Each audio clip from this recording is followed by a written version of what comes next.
Hello, everyone, and welcome to the recap for Mental Health Now at Oregon State University in the College of Public Health and Human Sciences.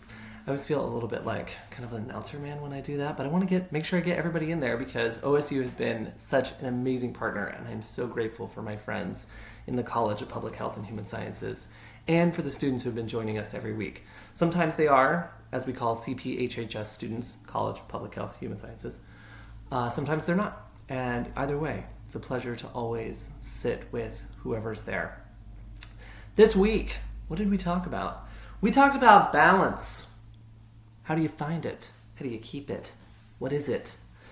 And as always, my challenge is to come to you and offer just a nugget, right? Like a 3-minute nugget, because you're probably not even going to, maybe you're not even going to stay with me that long, right? You're going to get to this point and be done, right? So a 3-minute nugget on what did we capture when it comes to balance? And I'm super excited to share with you four things that to offer, right? These aren't conclusions because we're not here making conclusions. We're just offering these 4 thoughts. And the 4 thoughts around finding balance, maintaining balance. First one, preparation. Second one, acceptance. Third one, action. And then fourth one is around faith or trust. And I'm going to talk you through these real fast. So when in discussion, as we were trying to come to understand balance, first we made a little pie chart of what are the things we're balancing. And in that, health, school, social, family, those things came up. And then what we did is we took each slice of that pie and we started breaking it down into all the little pieces that we're balancing inside of that. So when we broke down family, we were looking at how with our family units, we're always trying to balance boundaries and communication and connection and time. Then we went and we talked about school.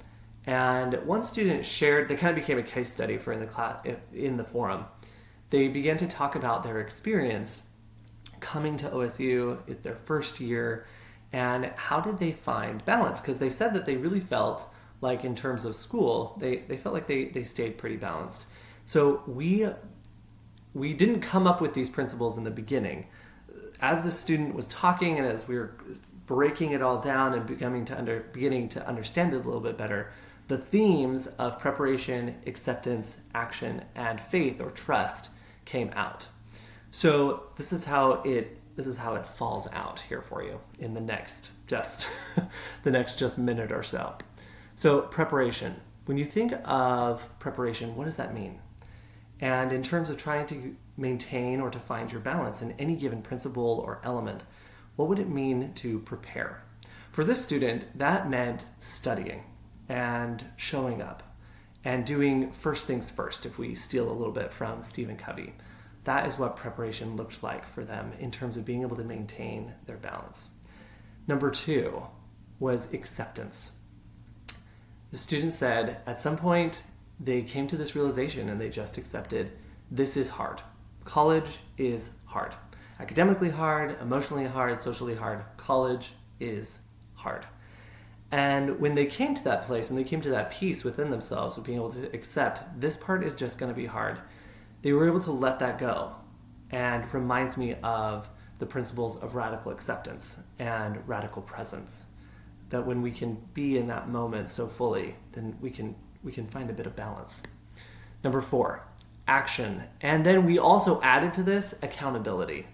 I should have said that at the beginning, but action and accountability. So it was about owning your work. So yes, you do the study, but then you own what happens in the class or in reality. So take this out of school and put it into real life work. That you prepare, you accept, what you're doing or where you're at in time and space, but then you also own your work. You take action and you put what you've been learning or what you've been trying to do into action. And maybe you're like, Slade, I'm not sure that's making sense. Let's talk about it later. Because I only have a few minutes to capture this with you. And then the last piece is faith or trust. And we added trust to that because really it's this idea of believing. That in terms of balance, coming to a place of being able to trust yourself, to be able to trust that it's going to be okay, to believe that there's going to be a better day. Now I understand, I want to take a minute, hopefully not a full minute, but just a moment, and recognize that sometimes in ourselves, it is hard to say it's going to be okay, or even to be able to trust our own work, or trust the people around us. And that's why we have things like Mental Health Now, where we can come together with a group of people and we can have others who will trust in us, who will believe in us. And that's part of self-confidence. That's part of self-efficacy, is we have to have someone who believes in us as well. So today my challenge for you is to think of these concepts and the idea of balance. And what are you doing to prepare? How are you practicing acceptance? How are you promoting action and accountability in your life? And how are you practicing faith and trust? And do you have people who you know have faith and trust in you? They believe in you. I am still thinking about this because it just kind of blew my mind. This idea of finding balance in our lives. And could we apply these principles of preparation, acceptance, action and accountability, and faith? Could we apply that to our practice of having balance in our lives? I invite you to go and see if you can apply this to other areas or concepts in your life that you're trying to balance. And then come back and tell me how it goes. All right. Thanks so much for being with me today. Bye.